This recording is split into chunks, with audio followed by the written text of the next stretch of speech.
What is up, guys? It's Ryan Adler.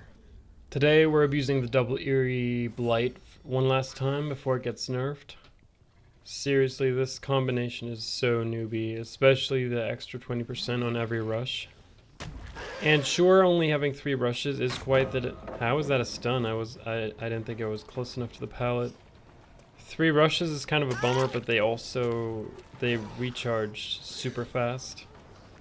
And you can just cut them off like this. Like there's just nothing they can do. The extra speed also makes it very easy to go for an extra rush to bait out their dead hard. Because they barely have any time to figure out whether you're baiting or actually going for the hit. Yeah, we did have 2 distortions. There's someone here. Yeah, you're probably wondering why I'm playing with Lethal and Barbecue. Because I'm not a huge fan of info perks, especially not aura ones. But it is very convenient on Blight. You can always see, well, unless distortion prevents it, you can always see where the next person is. Alright, she was dead zoned. Let's get her up on that Scourge hook. So they extended the Chaos Shuffle mode, which is pretty cool. I'm actually going to do a couple of games with the double Eerie there because it's probably even more broken in that game mode. Like from a killer perspective, if you're playing to win that game mode, it's just a pure tunnel fest. And these add-ons as Blight just make it so easy to get someone out. I do find it a lot more enjoyable as killer to play the regular mode because you can spread hooks more easily. But I think the double Eerie is going to give you more value in that game mode. Alright, someone over there. They already healed back up. I was thinking about making a add-on, well, not like a full tier list, but ranking the most broken add-ons in the game.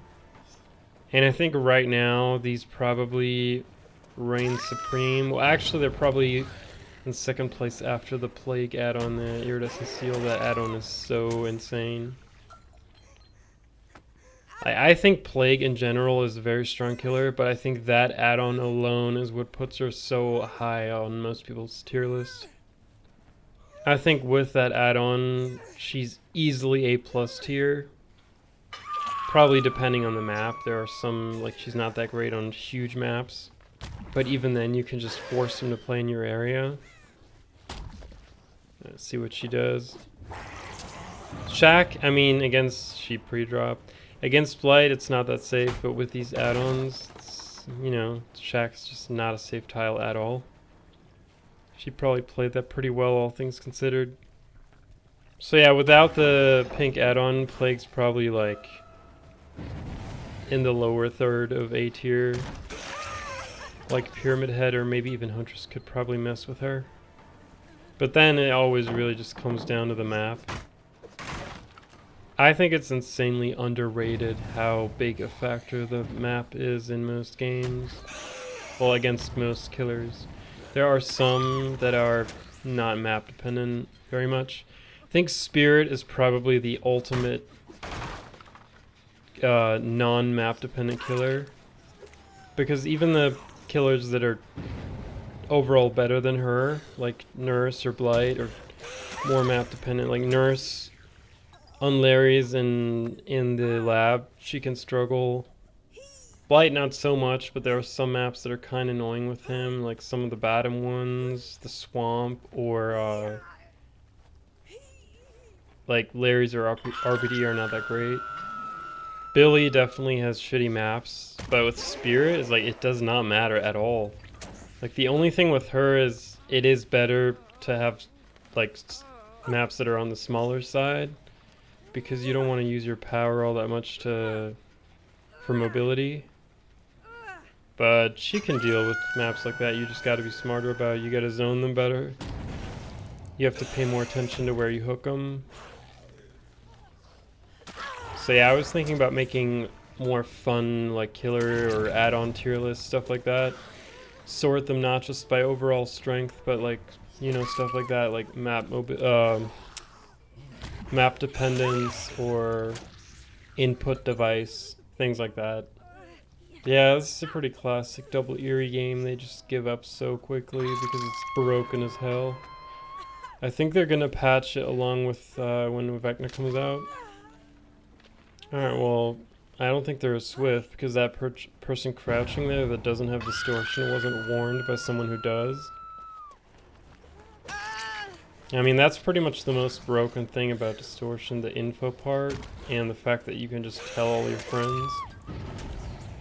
I think it would be much better skill expression if you had to determine the killer's info, add-ons, or perks by observing their behavior. The Meg's giving up as well. Interesting.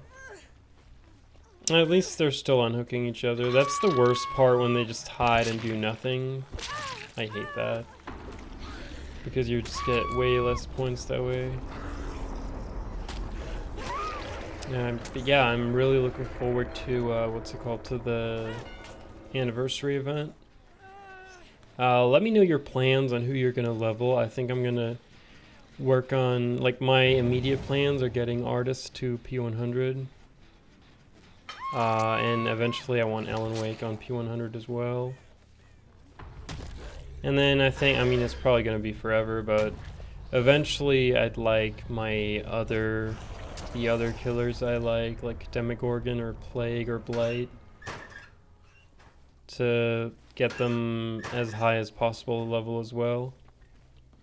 And then I think I'm going to just collect a couple of cakes on my alt survivors, Felix and Steve as well. Maybe a couple on Dwight. Because that's definitely my plan. I want a lot of cakes on survivors, so when you do play with friends, you can always throw cakes all year. So it's probably best to focus a little bit more on leveling your survivor, and then during like summer event or blood moon or whatever, where you get a lot more blood points, but it's not about cakes, that's probably the better time to level your killers. I mean, I think it's just a lot more worth it to level killers anyway because of all the add-ons. Like, I'm not really a fan of using all the broken shit on Survivor. Like, if you really think about it, using a med kit with the syringe, so you get 2 heals guaranteed, one of them instant. Or, well, not instant, but automatic. That is insanely broken. Imagine if as a killer you had an add-on that gave you 2 injuries for free at any time you choose. And I mean, that's just killer, right? Like, there's 4 survivors. They can bring this stuff 4 times over. So I mean, I've never tried it, but I think that's probably the biggest, like, neutral gameplay reason to have a P100, because you get the pink items more easily. But yeah, I guess I'll eventually have it on Alan Wake. I mean, he's just the best survivor. I love that game. And also, what's great about Alan, he's the only survivor besides Cheryl where you can switch genders. So if any of the animations is ever bugged out again, you can just switch and just play as Saga or Rose. And I think Rose is perfect to be chased a lot because of how annoying she looks. And she's dressed in all pink.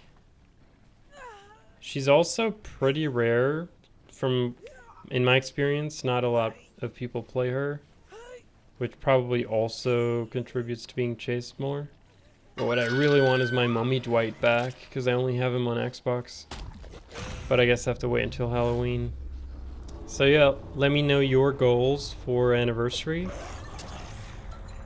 And like I said, these iridescent add-ons need nerfed as soon as possible. I think they're gonna half the speed, and I think they're gonna make the other pink one a third of what it is now, so good on them. Yeah, Caesar Arena had what I was talking about, and for the people buckle up. Disgusting. Anyway, Ryan Adler out.